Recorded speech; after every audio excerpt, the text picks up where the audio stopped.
Okay, welcome everyone. I'm George LaRocque of HRWins, one of your admins here at Talent Product Plays.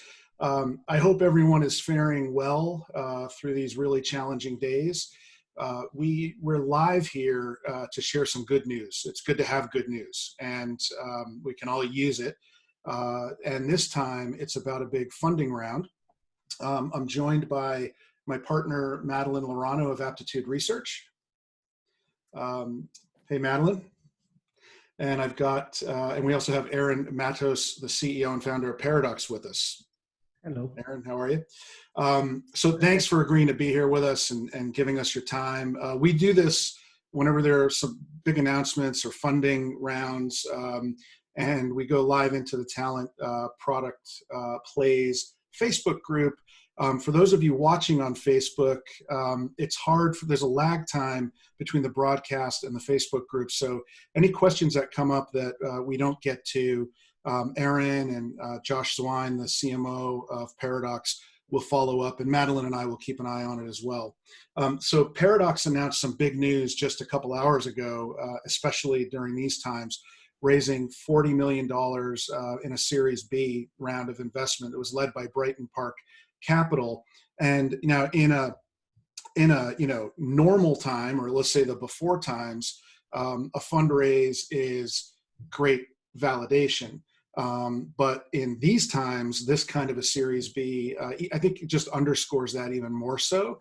And it's huge validation for Paradox and the entire team. So congrats on that. And I'm wondering, just to get things going, Aaron, if you might want to say hello and tell anybody who doesn't know what Paradox does or who Olivia is, if you might want to, give a little explanation on that. Sure. Thanks, George. Thanks for having us. Yeah, it's interesting timing, obviously, in the middle of probably one of the weirdest times of all of our lives.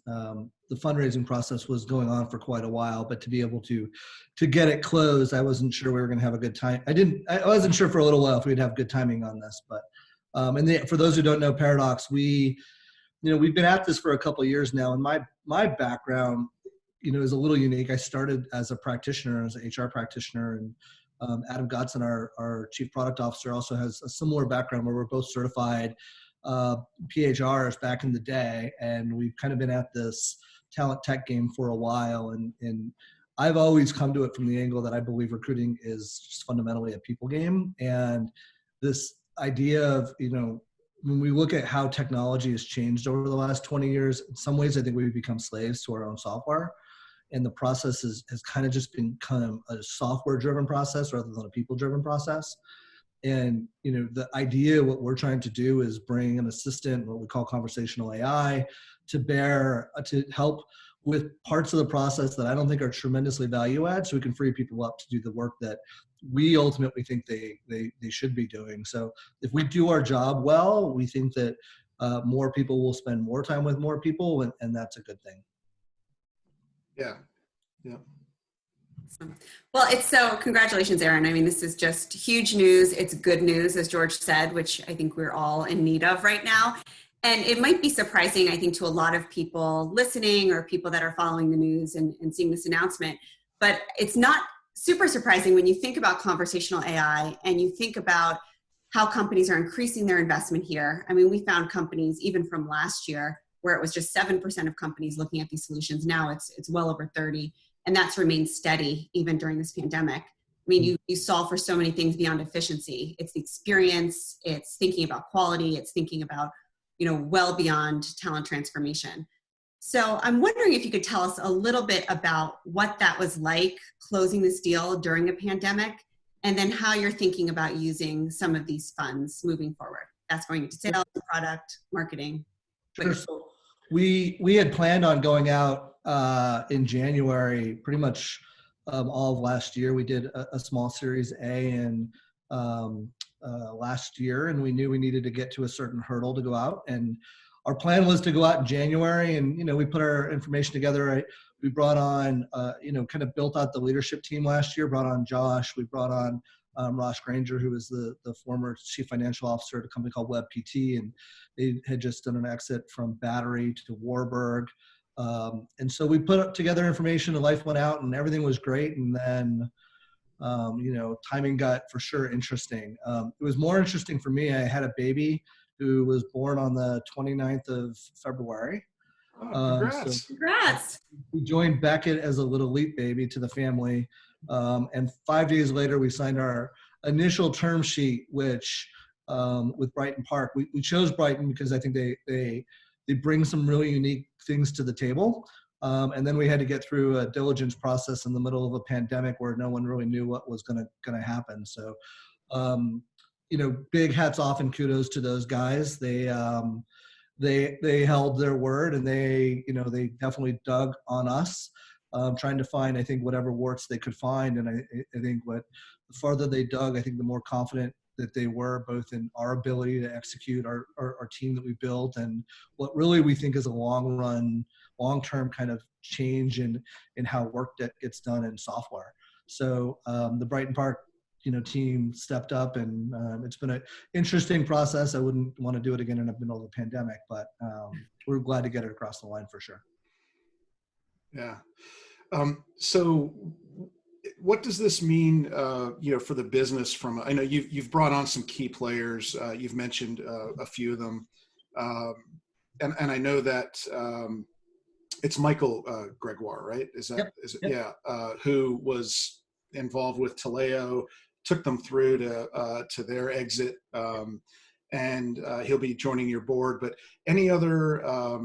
And does this mean anything for the team as far as will you be doing any hiring? Are you, where are you looking to invest the funds, internally or externally? Yeah, great question. I think the job number one of a CEO is to build their team, right? And we added Mark Chesley as our chief operating officer really early. He helped build Infusionsoft from 1 million to over 100 million in ARR. Jessica Rush is our head of talent, who's been with me forever, and I think can many times complete my sentences and has my same passion for people. And the funny thing is, when you bring on an investor, it really is just building the team, right? So I looked at Brighton, and especially Mike, as adding something to our team that I don't have. Mike was at PeopleSoft when it sold to Oracle. He was the leading CEO at Taleo, took them public, then sold to Oracle. Most recently, he was CEO of CA Technologies on their sale. He was on the board of ADP.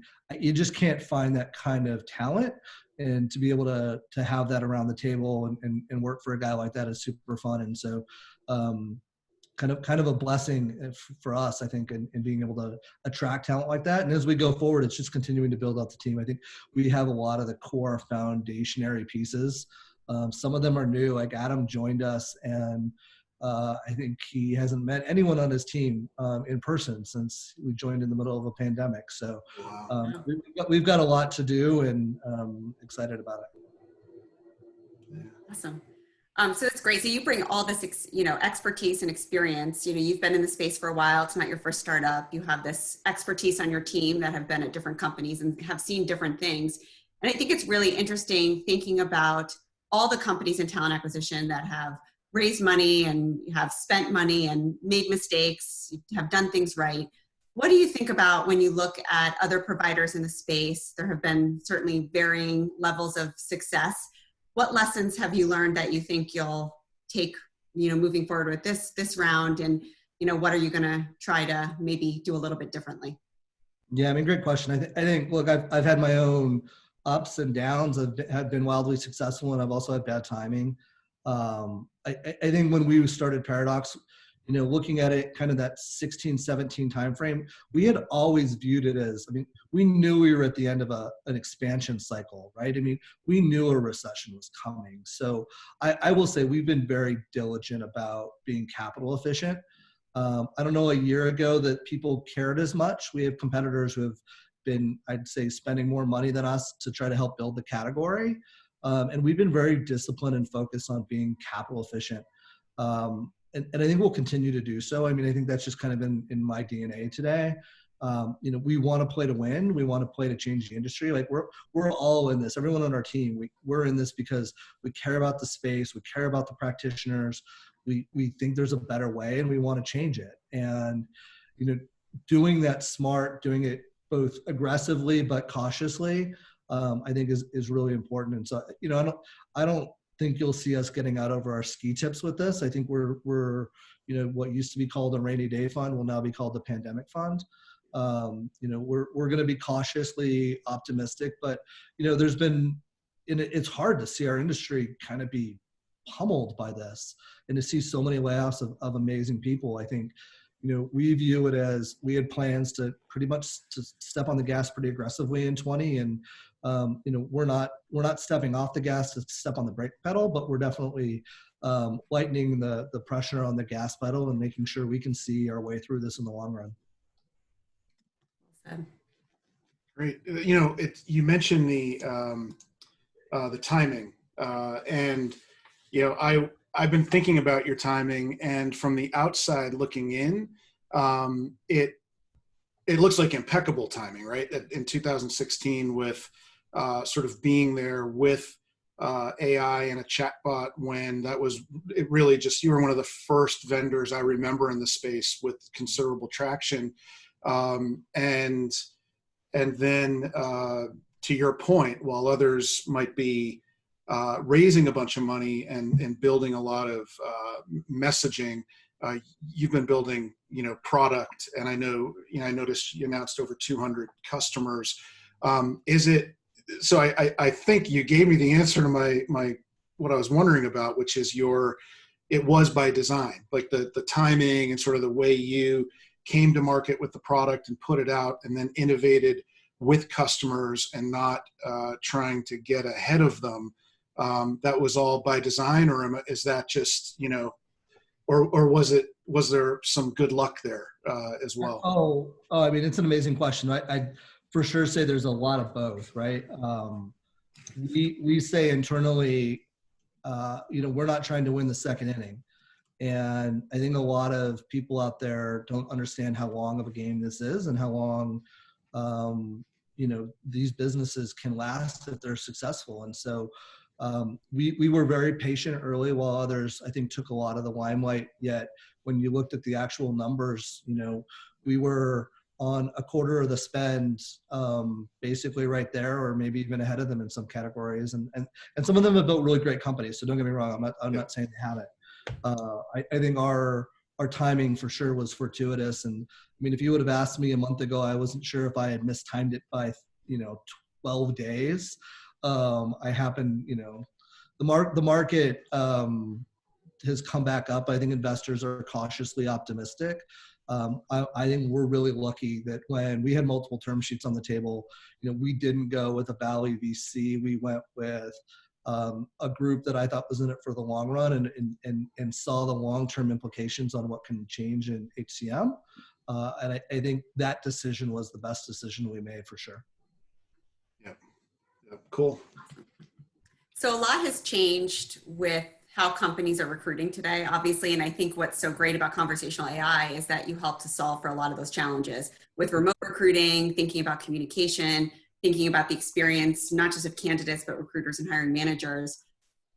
So the value is still there, but there's a lot of change in terms of customer success and implementation. How are you shifting that in the way that you support your clients today? How are you shifting customer success, customer support, and how are you shifting how you're implementing Paradox for these companies? Amazing question. I think, when we all started this a couple of years ago, I think we all had these big dreams that you just could implement this stuff and you'd change the enterprise. And the reality is global enterprise is super complicated. And a lot of the failures of this software in general have been over-promising, while not understanding how you really have to implement it inside of a complex recruiting cycle. So I think what we've learned, and we've hired people like David Harden, who runs our client success team, and Eleanor Vasovich, she used to run, was head of AGX for Adecca Group, is running our post-sale solutions consulting. We're working hand in hand with our clients on these change processes. It really isn't just about implementing technology. It's about implementing technology and changing workflows and changing how jobs are designed. And so I really do think we're at the early stages of what the future of, we call it the future of work. To me, the future is whatever is tomorrow and beyond. But jobs are going to change, and how work gets done is going to change tremendously over the next 5 years. I think COVID's going to accelerate that. And so we're learning. I mean, we've always believed that we can learn more from our clients than than sitting in a room on a whiteboard where we don't have all the answers. So what we've done, I think, an exceptional job of is finding organizations who want to transform talent, and they've allowed us into their homes, and they've allowed us into this change process. So we're going along and we're learning, and we're trying to take that to other companies. And that's, it's been some of the most fun that I've had frankly in my entire career. Yeah, that's great. So we've had some technical difficulties along the way. We've kind of gone back and forth. If I looked a little distracted there, I was just keeping my eye on things. But the good news is this is all recorded. So I believe on Talent Product Plays, you're all seeing us now. And the full recording will be here in just a few moments once we wrap up. We still have a little ways to go. I was sure you were short selling something. I wish I had more to short sell, I'll tell you.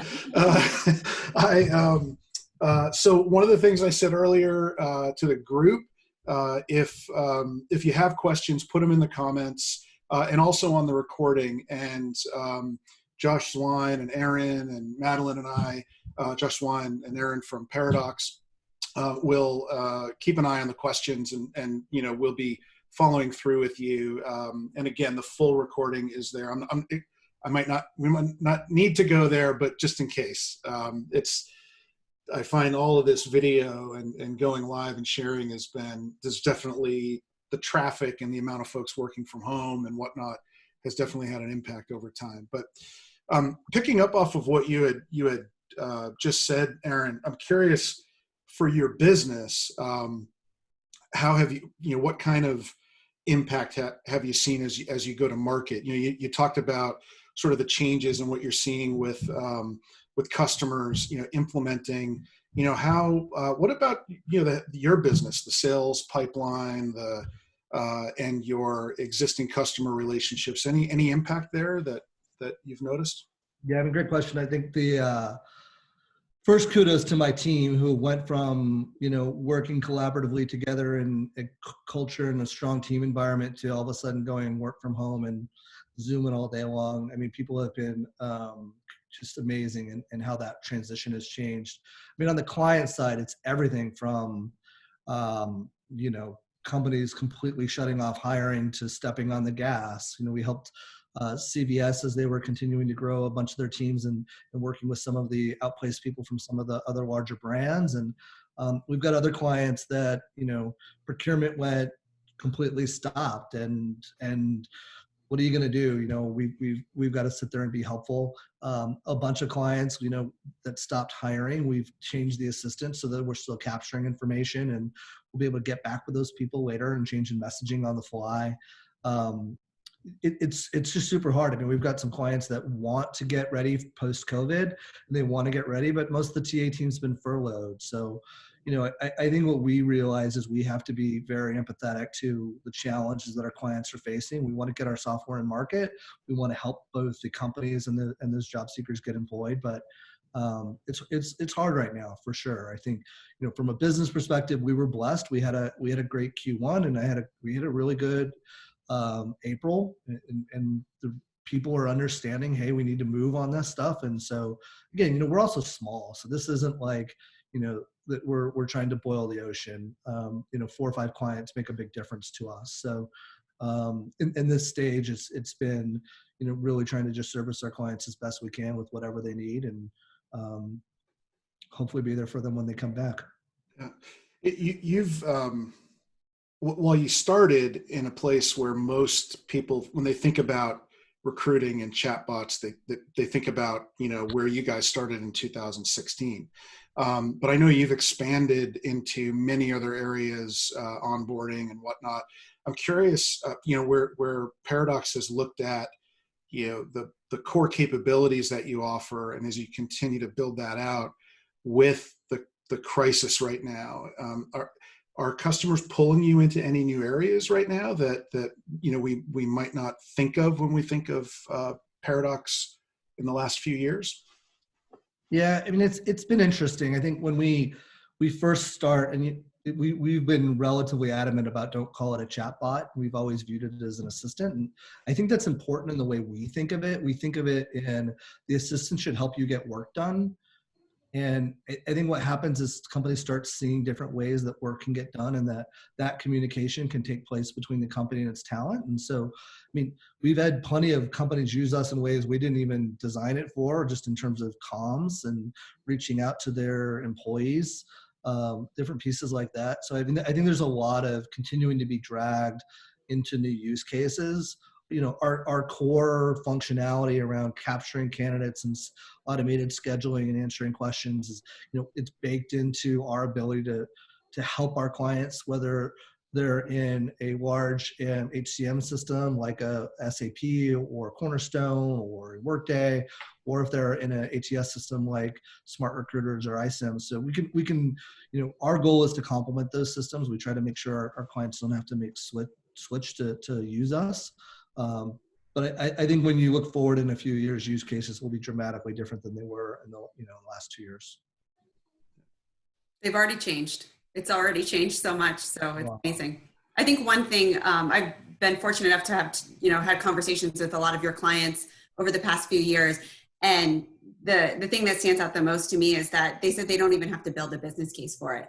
They show it to managers, they show it to recruiting teams, and it sells itself. And I think that's a real testament to where the future of talent acquisition is going. And I think it goes back to what you started with, where this is not, software focused. This is people focused, and that's what you're building. What within that, what is the biggest obstacle that you face? Like when you're, trying to sell it, or you're having conversations with different companies to get them to understand that this isn't a chatbot. What's the biggest obstacle that you face and you hear? I mean, it's interesting. I wish it was that easy. It for sure is not. I think the biggest challenge go in two buckets. Number one is inertia and just the way we do things. I mean, that's always there. I think change is really hard. And especially when you change process and you change the way work gets done, you change people's jobs, because whenever we change the process, it has just these unintended consequences, and you got to figure that stuff out, and you have to want to figure that out. I think the second bucket is honestly, it's an incredibly competitive marketplace for something that is this new. There's a chatbot on every corner, and I think that part of this has been interesting as it's been this category growth and this market creation, because people are saying, well, I could do this and this. And, we view a little bit of it like back in the 90s when everyone needed a website and no one even knew what a website was. And so everyone can get a chatbot today, and it doesn't mean that it's going to solve their problems. And so I think we're dealing with a lot of competitiveness in a very noisy early stage area. And so I don't think that that's going to just go away. Our plan isn't to just outspend everybody to scream that we're better. I think it's to methodically solve problems for real enterprise clients. And I think over time that word gets out. So that's our goal. Yeah. Wow. I was there in the 90s, those days when it was, getting a website, getting jobs onto the internet. It was all new.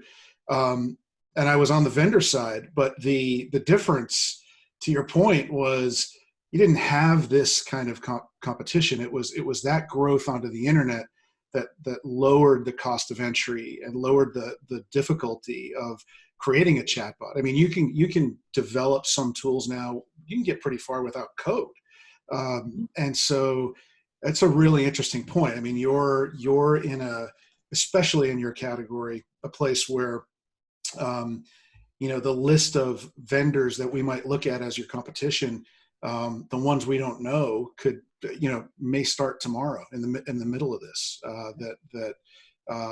that are giving you a run for your money. That's interesting to compare those times, how different it really is. The last thing I want to be is dogpile or excite, right? Yeah.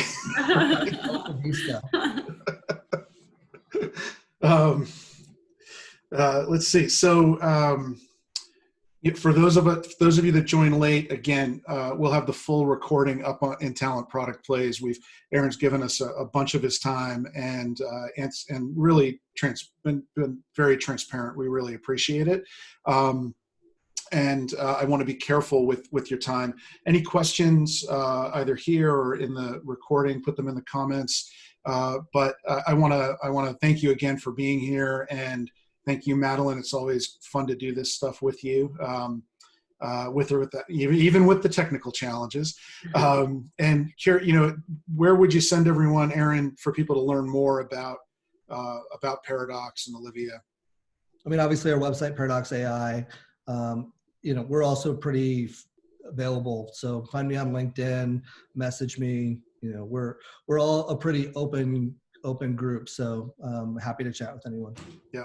And Madeline, you've got a bunch of really great new research that's come out. And do you want to tell everybody where they can find that? Yeah, you can go to aptituderesearch.com. There's new research on talent acquisition. We're looking at kind of trends, even what's happening in the past month. And there's a lot in there on conversational AI. It was a big theme in the research this year. So we've got more to come on that too. So stay tuned. Cool. Well, and if you're watching, you're seeing this, you know how to find me. So, but thanks everybody. And thanks, Aaron. And thank you. Thanks. Bye, everybody. Bye. Thanks. Bye-bye.